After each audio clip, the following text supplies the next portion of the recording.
Hello friends, welcome to my YouTube channel Aushika Kannada ಲಾಗ್ಗೆ ಸ್ವಾಗತ. ಯಾರ್ಯಾರು ನನ್ನ ಚಾನಲ್ ಹೊಸ್ದಾಗಿ ನೋಡ್ತಿದ್ದೀರಾ ಪ್ಲೀಸ್ ಸಬ್ಸ್ಕ್ರೈಬ್ ಮಾಡ್ಕೊಳ್ಳಿ, ಫ್ರೆಂಡ್ಸ್ ಆ್ಯಂಡ್ ಫ್ಯಾಮಿಲಿಗೆ ಶೇರ್ ಮಾಡಿ. ಇವತ್ತಿನ special summer special sabudana masala ರೊಟ್ಟಿ ಹೇಗೆ ಮಾಡೋದಂತ ನೋಡೋಣ. ಸಮ್ಮರ್ಗೆ ಮಾಡಿಸಿದಂಗೆ ರೊಟ್ಟಿ, ಸಬ್ಬಕ್ಕಿ ಕೂಡ ಹೆಂಗೂ ತಂಪು. ಈ ರೀತಿ ಒಂದು ರೊಟ್ಟಿ ಮಾಡ್ಕೊಳ್ತೀನಿ, ತುಂಬ ಚೆನ್ನಾಗಿರುತ್ತೆ.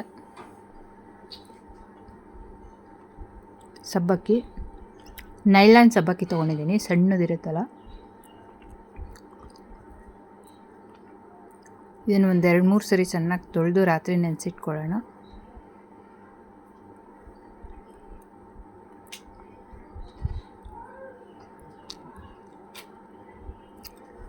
ನೋಡಿ ಎಷ್ಟು ಚೆನ್ನಾಗಾಗಿದೆ, ಸಾಫ್ಟಾಗಿ ಚೆನ್ನಾಗಾಗಿದೆ. ಇದು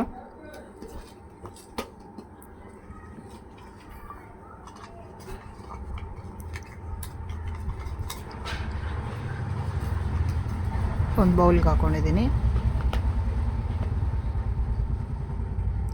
ಇವಾಗ ಸಾಬುದಾನಾಗೆ ಆಲೂಗೆಡ್ಡೆ ಬೇಯಿಸಿ ತುರಿದಿಟ್ಕೊಂಡಿದ್ದೀನಿ, ಅದನ್ನು ಕೂಡ ಆ್ಯಡ್ ಮಾಡ್ಕೊತೀನಿ. ಈಗ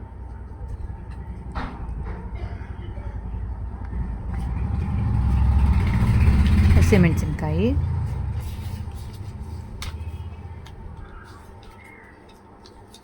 ತೆಂಗಿನಕಾಯಿ ತುರಿ, ಕೊತ್ತಂಬರಿ, ಕರಿಬೇವು ಸೊಪ್ಪು, ಶೇಂಗಾ ಬೀಜ ಹುರಿದು ಪೌಡ್ರ್ ಮಾಡಿಟ್ಕೊಂಡಿರೋದು, ಈರುಳ್ಳಿ,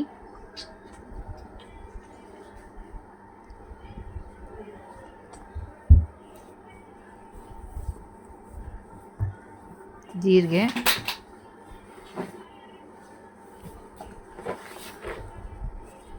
ರುಚಿಗೆ ತಕ್ಕಷ್ಟು ಉಪ್ಪು,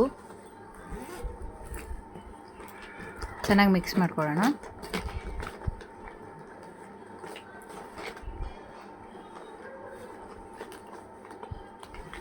ಹಿಟ್ಟು ರೆಡಿಯಾಗಿದೆ.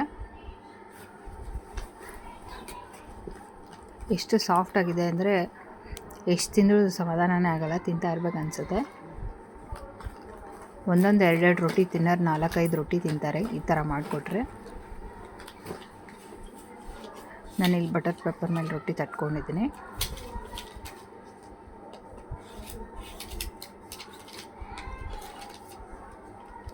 ಹಂಚು ಕೂಡ ಕಾದಿದೆ.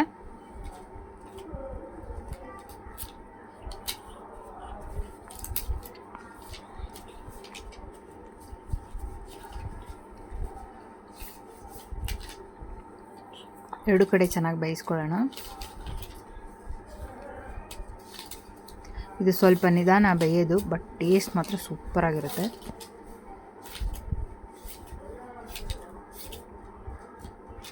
ನೋಡಿ ಸಬ್ಬಕ್ಕಿ ಎಷ್ಟು ಚೆನ್ನಾಗಿ ಕಾಣಿಸ್ತದೆ.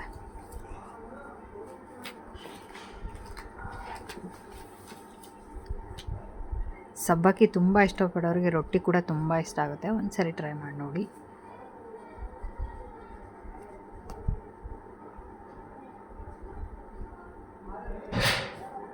ರೊಟ್ಟಿ ಕೂಡ ರೆಡಿಯಾಗಿದೆ. ಈ ತುಪ್ಪ, ಹುಣಸೆಕಾಯಿ ಚಟ್ನಿ, ಕಾಯಿ ಚಟ್ನಿ, ಶೇಂಗಾ ಚಟ್ನಿ ಎಲ್ಲದಕ್ಕೂ ತುಂಬ ಚೆನ್ನಾಗಿರುತ್ತೆ. ಒಂದು ಸರಿ ಟ್ರೈ ಮಾಡಿ ನೋಡಿ. ಎಷ್ಟು ಸಾಫ್ಟಾಗಿದೆ ನೋಡಿ. ಫ್ರೆಂಡ್ಸ್, ಈ ವಿಡಿಯೋ ಇಷ್ಟ ಆಗಿದ್ದಲ್ಲಿ ಲೈಕ್ ಮಾಡಿ, ಕಮೆಂಟ್ ಮಾಡಿ, ಫ್ರೆಂಡ್ಸ್ ಆ್ಯಂಡ್ ಫ್ಯಾಮಿಲಿಗೆ ಶೇರ್ ಮಾಡಿ. ಪ್ಲೀಸ್ ನನ್ನ ಚಾನಲ್ನ ಸಬ್ಸ್ಕ್ರೈಬ್ ಮಾಡ್ಕೊಳ್ಳಿ. Thank you for watching the video.